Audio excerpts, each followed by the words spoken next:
What's going on, everybody? Welcome back to Fed by Fire. I'm Christian Whitlow. Today, we are going to be getting into more OTF Jam testimony, Brian Steele's cross-examination in the federal trial against Lil Durk, because this was not simply a situation where OTF Jam got on the witness stand and said a few things about Lil Durk and then walked away. What happened in that courtroom was much more complicated than that. We heard about Jam's relationship with Durk. We heard about the alleged operation that ended with the death of Savai Robinson, aka Lul Pab. We heard about Jam's decision to speak with federal government. We heard about the handwritten note that he personally passed to authorities. We heard about his criminal history, his cooperation deal, and we heard something that really stood out emotionally. Jam saying that he still has love for Durk, but that he no longer respects him. And that right there tells you how complicated this relationship became. So let's go through what was presented in court. And as always, I want to make sure one thing is clear before we get started. This is an ongoing criminal trial.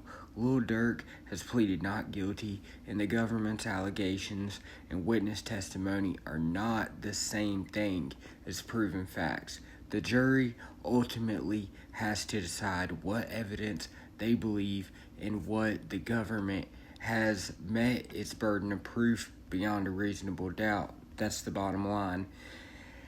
With that said, OTF Jam, whose legal name is Casey Hester, has become pretty much the star witness, if not for sure one of the most important witnesses of the prosecution.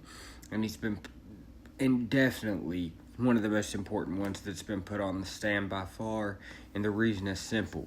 Jam wasn't presented as some random person who heard something on the street. He was somebody who put himself there, who was close to Durk. He had been around the people involved, and somebody who admits that himself, he had participated in the criminal acts surrounding the events that prosecutors are talking about. It's not a good look.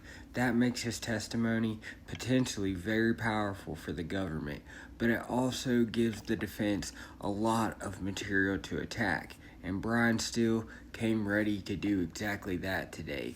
Steele's strategy was basically this: just don't ask Jam what happened. Ask him why he's saying it, when he decided to say it, what he's going to gain from saying it, and whether his own history and emotions could affect his testimony. And that is where the cross-examination became extremely important. Jam talked about his relationship with Durk and explained that this wasn't somebody he simply knew casually. He described Durk as somebody who stayed in contact with him while he was incarcerated and someone who didn't forget about him. Testified that Durk would answer his calls, that Durk helped him financially while he was in prison. We went over all that yesterday, putting money on his books, helping with legal expenses, and so on. Jam later tells the jury he still has love for Durk. There's history behind that statement, but that he doesn't respect him anymore. This wasn't somebody he was describing as a complete stranger. This is somebody he says that had been there for him through some of the hardest times of his life. Then something changed. Jam testified that he lost respect for Durk, and this is where the testimony becomes much more complicated than the simple narrative of Jam turned on Durk. According to Jam, he still has love for him, he still cares about him, he still remembers what Durk did for him, but he says he doesn't respect him anymore. And Jam reportedly told the court, just like that, I got love for him, I just don't have respect for him after sending me on that dummy mission with those goofies. He also said he felt bad about testifying against him and believed Durk probably hated him because of what he was doing on the witness stand. Now, Think about the contradiction here. You can love somebody and still lose respect for them. You can remember somebody helping you and still believe they crossed the line. You can care about somebody and still decide you're going to tell the government what you believe happened. And according to Jam, that's basically what happened to him. His feelings towards Durk didn't simply disappear, they changed. And according to his testimony, the events surrounding Pab's death played a major role in that change. Jam described the alleged operation as sloppy. He said there were people involved who shouldn't have been. He described Pab as somebody that he didn't know and said in his eyes, Pab was innocent and that he personally had no beef with him. Jam testified that after the shooting, he felt bad about what happened. He said that he had to get it off his chest and saw an opportunity to talk to the FBI. And that brings us to one of the most important pieces of evidence surrounding his cooperation. This handwritten note. According to the testimony reported from court, Jam handed authorities a handwritten note. It said, "I know about murders. I don't want to talk on camera. I know a lot." Jam explained that he wanted to get what he knew off his chest and that he saw an opportunity just to do just that. Now, that note matters because Brian Steele can use it to make the jury examine the timeline of Jam's cooperation. When did he decide he wanted to talk? Why did he decide he wanted to talk? And what exactly he was hoping would happen once he gave that note to authorities? And what he desired from his cooperation. And information he could provide. Again, the note doesn't automatically prove that Jam lied. It doesn't automatically prove that he was telling the truth either. What it does give the defense is another piece of evidence to put in front of the jury. And when they're evaluating Jam's motivations, we're going to see about that because Jam ultimately became a cooperating witness. He pleaded guilty. He has his own criminal exposure, and now he's testifying against somebody he once had a long, close relationship with. And that's exactly why Steele spent so much time attacking his credibility. Steele repeatedly brought up Jam's criminal history and his own conduct. Jam wasn't an innocent bystander. He acknowledged his own involvement in serious crimes and testified about his participation in the events surrounding the California shooting. So Steele wanted the jury to remember that when Jam points the finger at somebody else, he's also a man who has admitted his own involvement. And then there's cooperation itself. Jam has something at stake. He's already pleaded guilty and is cooperating with federal prosecutors. The defense therefore asks whether his testimony is influenced by the possibility of receiving a benefit from the government. And he said that he's been made no promises. That doesn't mean the government automatically promised him a specific outcome. It doesn't mean every cooperating witness is lying, but it gives the defense a legitimate credibility to an argument to make. And Brian Steele made that argument aggressively. He wanted the jury thinking about whether Jam had a reason to portray Durk in the worst possible light.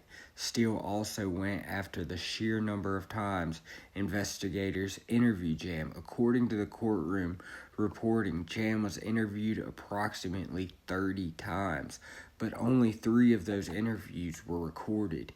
Think about that for a minute. If a witness speaks to investigators around 30 times, but only 3 of the conversations are recorded, the defense has an obvious question. How can the jury independently determine whether the story stayed exactly the same through all of those interviews?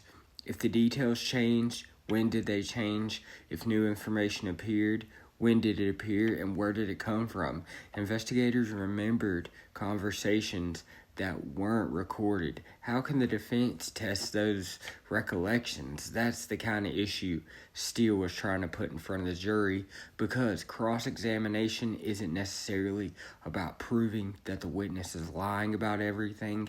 It's about finding the weakness in the testimony, asking the jury whether those weaknesses create reasonable doubt. And Steele also focused on the relationship between Durk and Jam and the lack of direct communication around certain portions of the alleged operation. And reports from the courtroom indicate Steele highlighted evidence that there was no contact between Durk and Jam during the days leading up to Pab's killing. And that's important because the prosecution is trying to establish a connection between Durk and the alleged operation. The defense naturally wants the jury to ask, where is the direct communication? Where are these calls, and where are the messages? Where is the independent evidence showing exactly what Durk allegedly instructed? And that is the broader strategy Steele has been using. He's trying to separate association from proof. Knowing somebody doesn't automatically mean you participated in their crime. Being part of the same organization doesn't automatically establish a conspiracy. And having a relationship with somebody who commits a crime doesn't automatically prove that you ordered that crime. The prosecution has to connect these dots with evidence. Jam's testimony is one of those dots, and Steele wants the jury to question how strong that dot actually is. Another important part of the cross was Jam's own description of what happened to Pab. Jam said the operation was sloppy. He said the people involved shouldn't have been, and he said he didn't know Pab and he believed Pab was an innocent man, that he felt bad, that emotional. There was an emotional testimony from what they said, and that matters because it helps explain why Jam says he eventually wanted to talk to the FBI. And according to Jam, he had to get it off his chest. But again, Brian Steele can look at the same emotion differently. He can ask whether guilt, regret, anger, disappointment could have influenced Jam's interpretation of what happened. And that's not the same as and that's not saying that Jam is creating some type of fabricated evidence with his story. It's about asking the jury whether they should rely on that story when somebody's emotions and personal interests are so heavily involved. And then there was the issue caused with one of the biggest courtroom moments. Tory Lanez, during Jam's testimony, he brought up a story involving Tory Lanez where there was a conversation where Jam said that he was thinking about robbing one of his artists, and that he wanted to take a chain from a friend of Tory Lanez, and that Durk responded with the words, "That's the Jam I want to see." Steele argued that this was prejudicial because the alleged robbery wasn't part of the case, and the mention of Tory Lanez could make the allegation even more inflammatory. Steele asked for a mistrial, but the judge denied the request. It was like, obviously, we're not having that, and allowed the trial to continue. That moment is important because it shows just how aggressively the defense is fighting to control what the jury hears. The defense doesn't want the jury hearing unrelatable allegations, and then subsequently using those allegations to judge Durk on the charges actually before them. That's the argument Steele made, and you get back to the heart of Jam's testimony, his relationship with Durk, and Jam says Durk was there for him. Jam says Durk helped him. Jam says he still loves Durk, and yet Jam says he doesn't respect him anymore. He says he feels bad about testifying against him. He says he knows Durk probably hates him, and that's not a simple relationship. That's a relationship filled with loyalty, disappointment, guilt, resentment, and according to Jam's testimony, the turning point was connected to what happened to Pab. Described Pab as someone who he had no beef with. someone that he didn't know, someone that he really considered innocent in his eyes. And the fact that this person ended up dead, allegedly part of an operation targeting somebody else, is something Jam said bothered him. He described the operation as sloppy. He said the people who shouldn't have been there were there, and eventually he decided he needed to talk. And that's where the handwritten note comes back into the story. He wasn't simply dragged into the FBI and interviewed and forced to speak. According to his testimony, he wrote a note expressing that he knew about murders and wanted to talk without being recorded on camera. He said he wanted to get it off his chest, but still could turn that around and say, you wanted to talk, you chose to talk, you had your own legal problems, you knew you were facing serious consequences, you had reasons to cooperate, and now you're telling this jury a story that puts responsibility on another person. That's the defense argument. The prosecution's response is essentially that Jam was an insider who participated in these events and is now providing information about what he personally knows. That's why the jury has to look at the corroboration. Is Jam's testimony supported by phone records? Is it supported by financial records? Is it supported by travel records? Is it supported by surveillance? Is it supported by other witnesses? Are there communications that match his story? Or are there major portions of the story that depend primarily on Jam's word? Those are the questions that matter. And Brian Steele was trying to make sure the jury didn't forget them, because when you're dealing with a cooperating witness, credibility analysis becomes extremely important. Steele's cross wasn't just about whether Jam liked Durk, it was about whether Jam had reasons to change his story, whether he had reasons to cooperate, and whether the evidence independently supports what he's saying. And there was another interesting element to the testimony: Jam's description of Durk's alleged reaction after the shooting. According to the reports, Jam testified that he spoke with Durk afterward and that Durk was allegedly pleased that Pab had been killed, even though the independent target, according to the prosecution's theory, survived. That is an extremely serious allegation, and again, it was Jam's testimony, not an established fact. The defense has every reason to challenge it, and that's where Jam's statement about losing respect for Durk becomes even more significant. Jam says he still has love for him, though, because of their history, but he says that he was exploited and what happened caused him to lose a lot of respect for him. And that distinction is probably one of the most human parts of his entire testimony, because this isn't a movie where somebody simply switched sides and suddenly hates the person they once loved. Jam is describing something much messier. He's basically saying, I still care about this person, but I can't respect and I can't believe what happened. I feel bad that I'm the person sitting here talking about it. And that emotional conflict is something the jury is gonna have to weigh and look at against the defense's credibility attacks. And that's why Brian Steele's cross-examination is so important. The prosecution gave Jam a platform to tell his story. Steele tried to take that story apart piece by piece.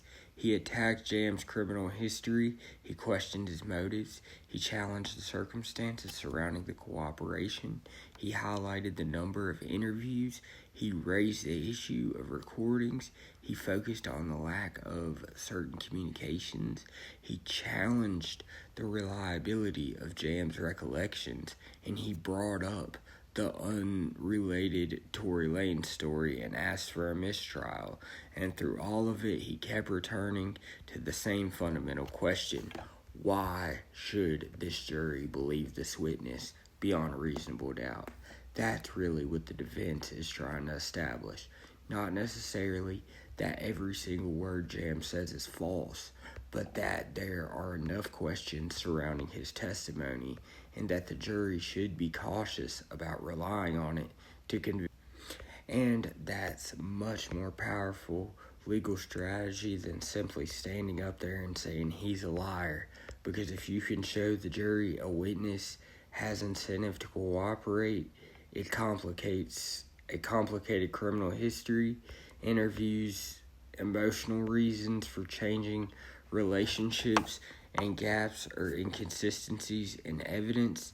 You give the jury something to think about. They go back into deliberations. At the same time, the prosecution can argue Jam's testimony comes from somebody who actually was there, somebody who admits his own wrongdoing, and somebody who has no reason to protect himself, pretending that he was innocent. They can argue that his admission of his own crimes make his testimony more credible because he's not hiding from his own role. They can point to the other evidence and say Jam's account is corroborated, and that's why we shouldn't decide this case from a social media clip. We have to see the entire evidence and the whole picture, because one witness saying something powerful doesn't automatically prove the government's case. One defense attorney exposing an inconsistency doesn't automatically destroy a witness either. The jury has to take all of it together, and that is where this case gets fascinating. OTF Jam isn't simply saying, I hate Lil Durk. He's saying something so much more complicated. He's saying, I still got love for him, and he's saying that he was there for me. He says he feels bad. He says he believes Durk probably. And that's pretty much what I've gathered from today's update on the Lil Durk trial. We'll be keeping up as it goes on. Thanks for watching. Like and subscribe.